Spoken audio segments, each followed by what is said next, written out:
الأخيرة من المباراة ستكون حذرة وستكون يعني عنوانها الخطأ ممنوع. وهنا إحدى الهفوات، إحدى الكرات التسديدة، يا جول جول جول جول جول جول جول جول جول.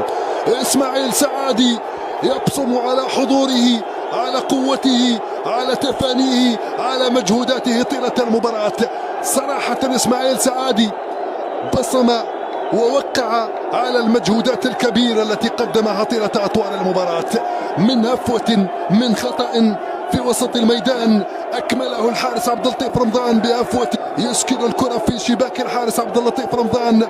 صراحة واحد من أبرز اللاعبين في هذه المباراة، بذل مجهودات كبيرة وكبيرة جدا، وتركه يعني في نصف فرصة في جزء من